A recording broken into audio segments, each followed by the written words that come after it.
তুমি অফিসে যাবে, কেমন? অফিসে আজকে? আসসালামু আলাইকুম প্রিয় দর্শক, সবার কি অবস্থা? হাজির হয়ে গেলাম দীপ্ত টিভির নিবেদিত মাশরাফের জন্য নাটকের 908তম পর্বে কী ঘটতে চলছে তার অগ্রিম খবর নিয়ে।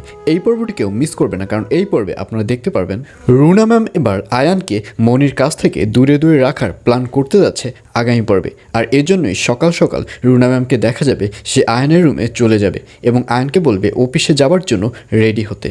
আর এই কথা শুনে আয়ান অবাক হয়ে যাবে। আয়ান বলবে, কী ব্যাপার, আজকে অফিস?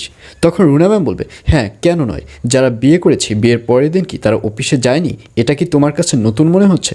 তখন আয়ান বলবে, আসলে আমি তো বিয়ের জন্য 3 দিনের ছুটি নিয়েছি, আর এর জন্যই আমি আজকে কেন অফিসে যাব।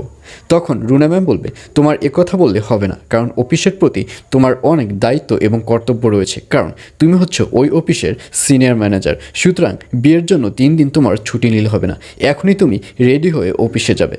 আর এই কথা শুনে আয়ানকেও দেখা যাবে সে রেডি হয়ে অফিসের দিকে রওনা করবে। আর অন্যদিকে এবার তুতুলের মাকে দেখা যাবে সে অলওয়েজ তুতুলের সাথে বাজে ব্যবহার করা শুরু করবে। আর এর জন্যই তুতুল এবার সিদ্ধান্ত নেবে সে আর ওই বাড়িতে থাকবে না, কারণ তুতুল যে বিয়েটি ভেঙে দিয়েছে এটি তার মা কিছুতেই মেনে নিতে পারেনি। আর এর জন্যই ওই বাড়িতে যতদিন তুতুল থাকবে ততদিনই তুতুলের সাথে তুতুলের মা বাজে ব্যবহার করবে। আর এজন্যই তুতুল এবার সিদ্ধান্ত নেবে সে আয়ানদের বাড়িতে চলে যাবে।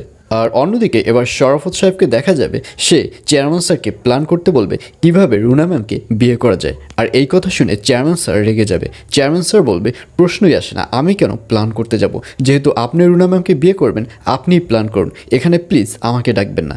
তখন শরাফত সাহেব বলবে, যদি কিছু মনে না করেন তাহলে আপনাকে এই প্ল্যান করার জন্য মাইনে দেওয়া হবে, এখন আপনি ভেবে দেখুন আপনি প্ল্যান করবেন কিনা।